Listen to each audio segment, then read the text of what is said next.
Let me tell you about my biggest regret. I was what you would call successful. I had the world at my fingertips. Every pleasure in life was mine to enjoy. Life, I thought, was good. In my world, there was nothing that money couldn't buy. What a fool I was. But the world has a way of enticing you before you even realize you're being enticed. Life can move so fast, and before you know it, it's suddenly over. I thought that getting as much stuff in this life, while enjoying this world's many pleasures, would fulfill me. How incredibly wrong I was. I never thought that my life would suddenly be changed by one fatal decision. Fast cars, beautiful women, and private jets. Who could say no to that? I mean, this was what life was all about, right? I was the god of my own personal Mount Olympus, and the world was my playground. At least so I thought.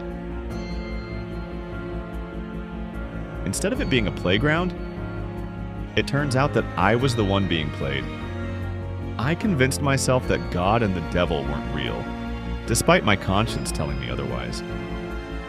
I laughed at those who warned me of God's coming judgment and the prospect of spending eternity in a place called hell. I mocked those who came to me with the so-called gospel and would repeatedly say I'm a good person and don't need a savior. Now, I wish I would have listened. My life was set. That is, until it happened. It was a regular day, at least I thought it was. I was taking in the scene once again from the balcony of my high-rise. The weather was perfect, and the skies were clear blue. And then, people simply vanished. Just like that, the world as I knew it changed forever. I was like so many others, in utter shock at what just took place. In an instant, millions of people disappeared. I mean, how could anyone have seen something like this coming?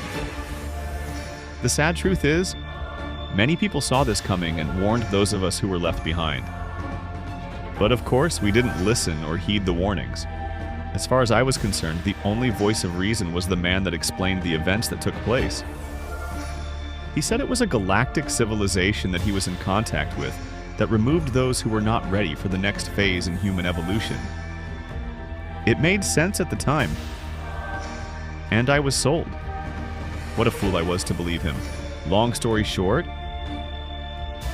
I took the mark of the Antichrist, or as it is known biblically, the mark of the beast. I sold my soul for a brief moment of security. I trusted in and worshipped a man possessed by Satan himself, and have regretted it ever since. You see, although I had a brief moment of peace and safety, I was killed by one of the Lord's 21 judgments. I found myself in Hades, and as bad as that suffering was, I dread to see what's coming next for me. You see, I have just been resurrected along with billions of others, only to find myself here. This is what the Bible calls the Great White Throne Judgment. This is the true beginning of my eternal destiny. I will be judged alongside many others for all of my sins. Then, I will be cast forever into the lake of fire. The really tragic part is, I didn't have to be here. Jesus paid the price for my sins and offered salvation to me as a free gift. And I simply refused it. Don't let my destiny be yours.